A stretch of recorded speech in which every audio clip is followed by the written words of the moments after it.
An trembled violently the moment he was embraced. He fell on Lu Feng, forehead against this person's shoulder. It was hard to describe his mood at this moment, but he felt like his heart was being held tightly by one hand. Intense pain drowned him, and warm liquid poured out of his eyes. He knew that he was crying, knew that it was tears, something that only humans could possess. However, he felt it for the first time, the feeling that his heart was being torn into pieces. Why had it become like this? He thought that if it had been 2 months ago and his heterogeneous identity was revealed, he wouldn't be so sad and feel that he had betrayed Lu Feng's trust. If it wasn't for Lu Feng's friendship these days, he might not be so scared when confronted with Lu Feng's gun. If Lu Feng hadn't hugged him, he probably wouldn't feel so wronged. He just didn't know why Lu Feng had dropped the gun. He had never experienced such a fierce emotion before and couldn't deal with other things. He didn't understand anything, but he cried for a long time. Once no more tears came out, he was slightly exhausted. The night deepened, and once he finally calmed down, Anjay noticed that there was silence all around them. It was like there was nothing in this world except the two of them. He was buried in Lu Feng's shoulder, chest leaning against Lu Feng's chest. The slight tremor of a heartbeat came across the fabric, but it was unknown who it belonged to. They were both alive. He rubbed his eyes and his voice was a bit hoarse. Why did it fall? The engine is faulty, Lu Feng replied. I'm going to get the black box. Anjay hummed and let go of Lu Feng. This hug seemed to have been too long. Once they separated, the wind from the wilderness poured in toward the places that had originally been intimately close. It was very cold, and Anjay shook slightly. Lu Feng placed his coat around Anjay and walked toward the wreckage of the plane.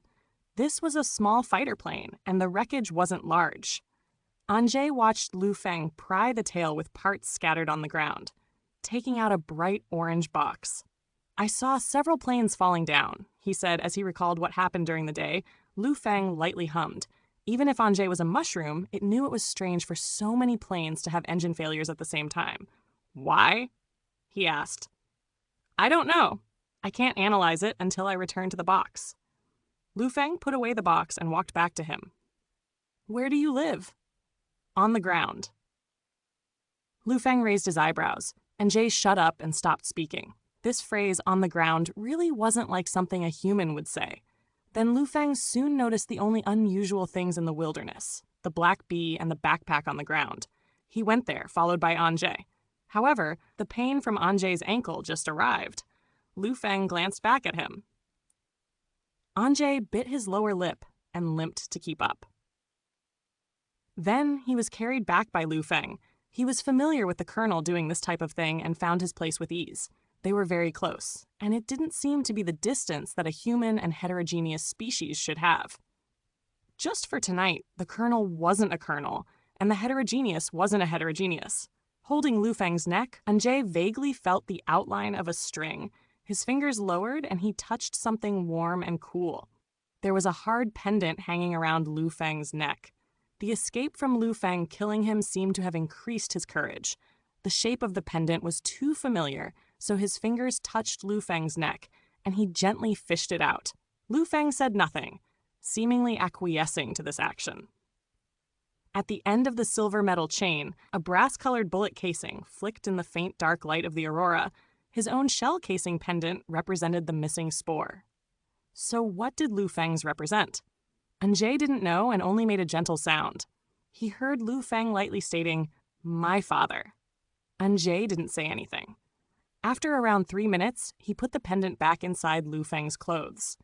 Anjay lay his head on Lu Feng's shoulder, his arms holding on tightly, and he didn't move anymore. Through the clothing, Lu Feng felt the person on his back tense nervously before gradually relaxing, entire body leaning on Lu Feng. After what happened today, Anjay could still lean on him without any precautions. This boy always did something unexpected. Anjay's warm breath touched his neck and shoulders. Anjay had the normal weight for a person his age, but he wasn't heavy for Lu Feng. He leaned on Lu Feng without any vigilance, as if all the dangers and fears in this world had nothing to do with him. Lu Feng remembered the year he joined the trial court.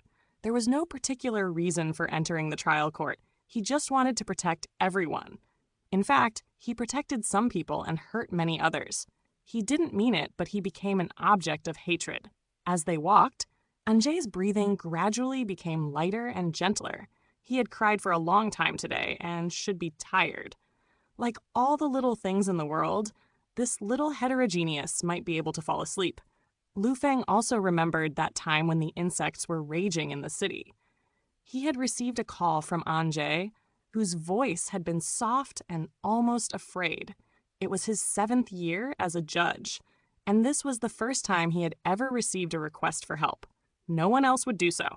In such an era, protecting everyone was just a doomed illusion. However, Lu Feng felt that if he could at least protected someone, when he was asked for help, such a fleeting expectation had risen in his heart. By the time he was put down, Anjay was about to fall asleep. Lu Feng placed his coat on Anjay as a blanket, but this person obviously hadn't taken care of anyone. The badge on the coat scraped against Anjay.